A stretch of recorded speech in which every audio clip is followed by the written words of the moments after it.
No buts harm to recording in this video. Hi friends, అందరికీ నేను మీ కేహెచ్ని. ఈరోజు topic ఏంటంటే, ఈ వీడియోలో మంచి క్వాలిటీ కలిగినటువంటి రేజా, హిందుస్థానీ రేజా బ్రీడ్కి సంబంధించి 2 పిల్లలు, ఒక పెట్ట పిల్లని మీ ముందుకు తీసుకొని రావడం జరిగిందండి. వీడియో మాత్రం చివరి వరకు స్కిప్ చేయకుండా చూడండి. కాకులు 2 కూడా పుంజు పిల్లలు, పచ్చకాకులు వచ్చేసి పుంజు పిల్లలు, అలాగే మరొకటి వచ్చేసి అబ్రాస్ వచ్చేసి పెట్ట పిల్ల అనమాట. క్వాలిటీ మాత్రం ఎక్సలెంట్ గా ఉంటాయని చెప్తున్నారండి రేజా బ్రీడ్కి సంబంధించినవి.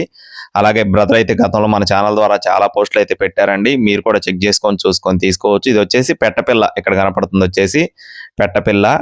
డేగ కిందకి రావచ్చు, అలాగే పాల బ్రష్ కిందకి కూడా రావచ్చు అండి పెట్టపిల్ల. పుంజు పిల్లలు 2 కూడా కాకు పచ్చకాకులు అండి. ఈ 3 కూడా 5 months ఏజ్ ఉన్న వరుగులుగా చెప్తున్నారు ఫ్రెండ్స్. 5 నెలల వయసు ఉన్నటువంటి పిల్లలుగా చెప్తున్నారు. బ్రదర్ అడ్రస్ వచ్చేసి పొన్నూరు అండి, గుంటూరు జిల్లా పొన్నూరు. రవాణా సౌకర్యం ఉంటుందండి. వీటికి సంబంధించిన కాస్ట్లు అనేది మీరు కాల్ చేసినప్పుడు చెప్తామని చెప్పారు. కావాలనుకుంటే టైటిల్ నెంబర్ని సంప్రదించండి. టైం పాస్ గా చేయొద్దు. Thank you friends. జై శ్రీరామ్.